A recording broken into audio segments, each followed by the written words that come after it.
Hi hello ನಮಸ್ಕಾರ, ನಾನು ನಿಮ್ಮ ಪ್ರೀತಿಯ SRJ ಕನ್ನಡಿಗ. ತುಂಬ ಜನ ಕೇಳ್ತಿದ್ರೆ ಏನಪ್ಪ ಅಂದರೆ ಇನ್ಸ್ಟಾಗ್ರಾಮಲ್ಲಿ ಮೆಸೇಜ್ ಆಗಲಿ ಮತ್ತು ಇದರಲ್ಲಿ ಕಮೆಂಟ್ ಬಾಕ್ಸಲ್ಲಿ ಯೂಟ್ಯೂಬಲ್ಲಿ ಏನು ಫುಡ್ ಡೆಲಿವರಿ ಬೆಸ್ಟಾ ಏನು ಬೈಕ್ ಟ್ಯಾಕ್ಸಿ ಬೆಸ್ಟ್ ಅಂತ. ಎರಡೇ ಇದರಲ್ಲಿ ಹೇಳಬೇಕಾದ್ರೆ ಫುಡ್ ಡೆಲಿವರಿ ಬೆಸ್ಟು. ಏನು ಕ್ಯಾಮ್ರಾ ಹಂಗೆ ಹೋಗ್ಬಿಡುತ್ತೆ. ಜೋಕಿಂಗ್ ಮಾಡಿದೆ ಬ್ರೋ, ಜೋಕ್ ಆವಾಗವಾಗ ಮಾಡ್ತಾ ಇರಬೇಕು.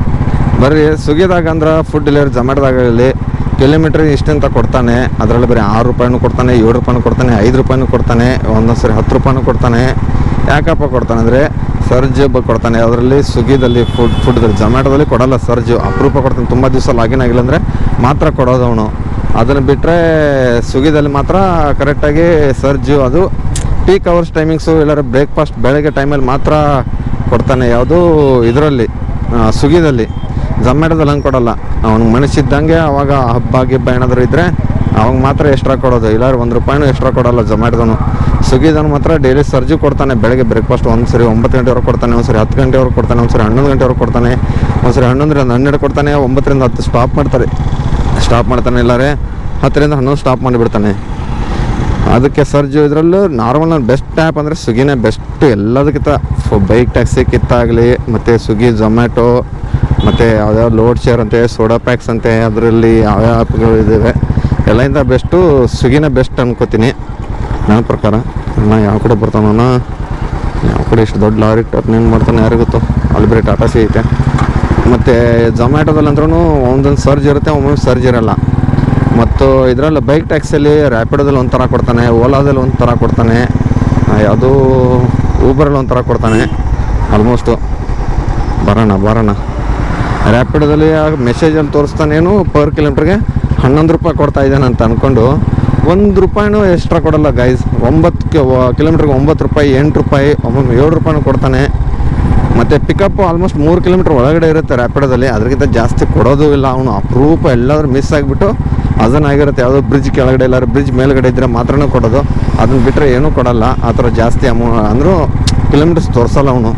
3 ಕಿಲೋಮೀಟ್ರ್ ಇದ್ದರೆ ಮಾತ್ರ, ಇಲ್ಲಾರೆ ಅದು ಬ್ರಿಡ್ಜ್ಗೆ ಮೇಲ್ಗಡೆ ಇರ್ತೀವಲ್ಲ ಒಂದೊಂದು ಸರಿ ಯಾವುದಾದ್ರು ಒಂದು ಸಾಕರ್ ನಗರ ಆಗಲಿ, ಎಲೆಕ್ಟ್ರಿಸಿಟಿ ಬ್ರಿಡ್ಜ್ ಮೇಲೆ ಆಗಲಿ, ಈ ಥರ ಬ್ರಿಡ್ಜ್ ಮೇಲಿದ್ದಾಗ ಅಂದರೆ ನಾರ್ಮಲ್ಲು ಡ್ಯೂಟಿ ಆಫ್ ಇರುತ್ತೆ, ಅಂದರೆ ಆನ್ ಇರುತ್ತೆ, ನಾವು ಮೂವ್ ಮಾಡ್ಕೊಂಡು ಹೋಗ್ತಾ ಇರ್ತೀವಿ.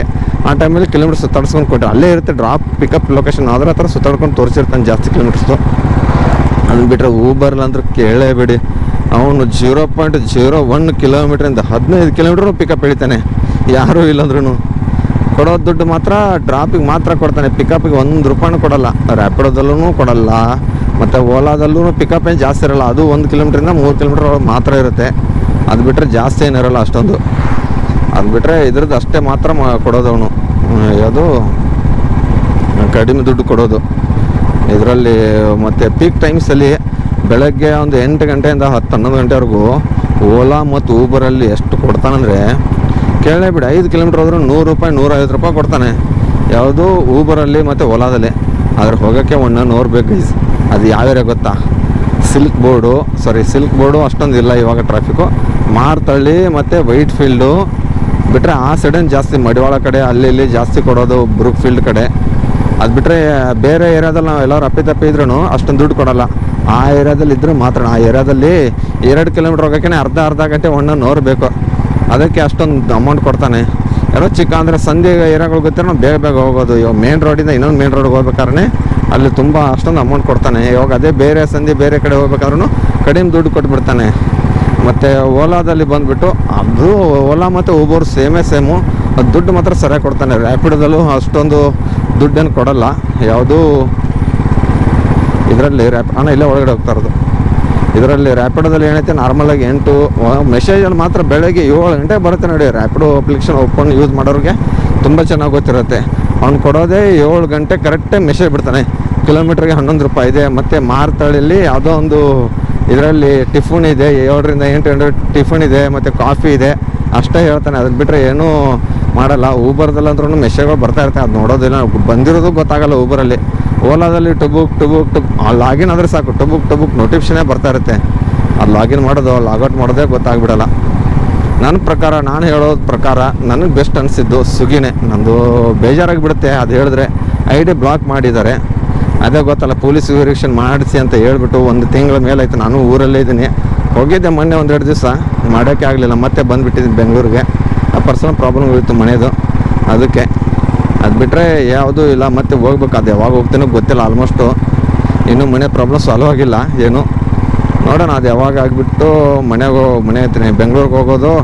ಅಲ್ಲಿ ಹೋಗ್ಬಿಟ್ಟು ವಿಡಿಯೋ ಯಾವಾಗ ಅಪ್ಲೋಡ್ ಮಾಡೋದೇ ತಲೆನೋವಿಬಿಡುತ್ತೆ ಆಲ್ಮೋಸ್ಟು. ಯಾಕಂದ್ರೆ ಜನ ಮರೆತು ಬಿಡ್ತಾರೆ. ಡೈಲಿ ಅಪ್ಲೋಡ್ ಮಾಡ್ತಾಯಿದ್ರೆ ಜನ ಮರೆಯಲ್ಲ, ನಮ್ಮನ್ನು ಗುರುತು ಹಿಡಿತಾರೆ. ಅಂದರೆ ಡೈಲಿ ವೀಡಿಯೋ ಅದು ನೋಡ್ತಾರೆ. ನಮ್ಮದು ಸ್ವಲ್ಪ ಇಂಪ್ರೂವ್ ಆಗುತ್ತೆ ಯೂಟ್ಯೂಬ್ದು, ಸ್ವಲ್ಪ ಇಂಪ್ರೂವ್ ಆಗುತ್ತೆ. ಜನನೂ ನಮ್ಗೆ ಗುರುತು ಹಿಡಿತಾರೆ. ಅವ್ರು ಇವಾಗ ಊರಲ್ಲಿದ್ದರೆ ವೀಡಿಯೋಗಳು ಇಲ್ಲ, ಏನಿಲ್ಲ. ಊರಲ್ಲಿ ಯಾವ್ದು ವೀಡಿಯೋ ಮಾಡೋದಂತಲೇ ಗೊತ್ತಾಗ್ತಲ್ಲ.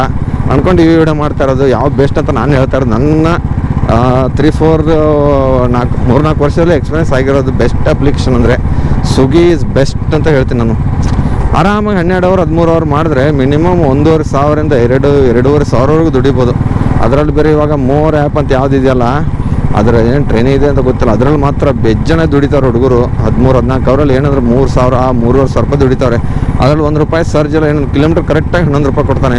ಅದು ಎಷ್ಟು 4 ಕಿಲೋಮೀಟ್ರ್ 5 ಕಿಲೋಮೀಟ್ರ್ ಮೇಲಿದ್ದರೆ ಕರೆಕ್ಟಾಗಿ ದುಡ್ಡು ಕೊಡ್ತಾನೆ. ಅದು ಬಿಟ್ಟರೆ ಒಳಗಡೆ ಇದ್ದರೆ 25-30 ರೂಪಾಯಿ ಅಷ್ಟೇ ಕೊಡೋದು. ಕಿಲೋಮೀಟ್ರ್ ಮಿನಿಮಮ್ ಒಂದು 5 ಕಿಲೋಮೀಟ್ರ್ ಮೇಲೆ ಬಿದ್ದರೆ ಕರೆಕ್ಟಾಗಿ 50-60-70 ರೂಪಾಯಿ ಈ ಥರ ಕೊಡ್ತಾನೆ. ಇದರಲ್ಲಿ ಏನು ನಾರ್ಮಲ್ ಅಪ್ಲಿಕೇಶನಲ್ಲಿ ಸರ್ಜ್ ಕೊಡ್ತಾನೆ. ಅದರಲ್ಲಿ ಸರ್ಜ್ ಯಾವ ಥರ ಅಂದರೆ ಬೆಳಗ್ಗೆ 5 6 ಗಂಟೆಯಿಂದ 9 ಗಂಟೆವರೆಗೆ ಮಾತ್ರ ಸರ್ಜ್ ಇರುತ್ತೆ. ಅಂದರೆ ಮೋರ್ ಅಪ್ಲಿಕೇಶನ್ ಏನೂ ಇದೆಯಲ್ಲ, ಮೋರ್ ಅಂತ ಇದೆ ಸ್ವಿಗ್ಗಿದಲ್ಲಿ, ಅದು ಮಾತ್ರ ಆ್ಯಕ್ಟಿವ್ ಆಗಿದ್ದಿದ್ರೆ. ಅದರಲ್ಲಿ ಇನ್ಸ್ಟಿಟ್ಯೂಟಿವ್ ಮಾತ್ರ ಕೇಳೇ ಬಿಡಿ ಗೈಸ್, ಮನುಷ್ಯಗೆ ಬಂದಾಗ ಕೊಡ್ತಾನೆ. ಎಲ್ಲರೂ ಆ ಮ್ಯಾಚು RCB ಅದು ಇದ್ದಿದ್ರೆ ಮುಗಿದೇ ಹೋಯ್ತು. 1,300 ಈ ಥರ 1,400 1,500 ಕೊಡ್ತಾನೆ ಇನ್ಸ್ಟಿಟ್ಯೂಟ್. ಅರ್ನಿಂಗ್ಸ್ ಒಂದು ಮಿಕ್ಕಿದ್ದು 1,500 ರೂಪಾಯಿ ಮಾಡಿಸ್ತಾನೆ. ಅದೊಂದು 1,500 ರೂಪಾಯಿ ಬಂದುಬಿಡ್ತಾರೆ. ಟೋಟಲ್ 3,000 ಚಿಲ್ಲರೆ ಆಗುತ್ತೆ. ಅರ್ನಿಂಗ್ಸ್ ಆಗುತ್ತೆ ಒಂದೊಂದು ಸರಿ 2,000 ಮಾಡ್ತಾರೆ, 1,500 ರೂಪಾಯಿ ಮಾಡ್ತಾರೆ. ಅದರಲ್ಲಿ ಆರ್ಡ್ರು ಬಂದುಬಿಟ್ಟು 37 ಆರ್ಡ್ರು ಇಷ್ಟೇ ಇರುತ್ತೆ ಗೈಸ್, ಏನು ಜಾಸ್ತಿನೇ ಇರೋಲ್ಲ. ನೋಡಿರಿ, ನೀವು ಯಾವ ಅಪ್ಲಿಕೇಶನ್ ಮಾಡ್ತೀರ ಅಂತ ದಯವಿಟ್ಟು ಕಮೆಂಟ್ ಬಾಕ್ಸಿನ ಕಮೆಂಟ್ ಹಾಕ್ರಿ ಅಂತ ಹೇಳ್ತಾ 2 ಮಾತು ಮುಗಿಸ್ತೀನಿ. ಮತ್ತು ನೀವು ಯಾವ್ದು ಮಾಡ್ತೀರ ಅದನ್ನೂ ಕಮೆಂಟ್ ಹಾಕ್ರಿ. ನಿಮ್ಗೆ ಯಾವ ಬೆಸ್ಟ್ ಅಪ್ಲಿಕೇಶನ್ ಅನ್ಸುತ್ತಲ್ಲ ಅದನ್ನು ಕಮೆಂಟ್ ಹಾಕ್ರಿ ಅಂತ ಹೇಳ್ತಾ 2 ಮಾತು ಮುಗಿಸ್ತೀನಿ. ಜೈ ಹಿಂದ್, ಜೈ ಕರ್ನಾಟಕ ಮಾತೆ. ಮತ್ತೆ ಸಿಗುವ ನೆಕ್ಸ್ಟ್ ವಿಡಿಯೋದಲ್ಲಿ.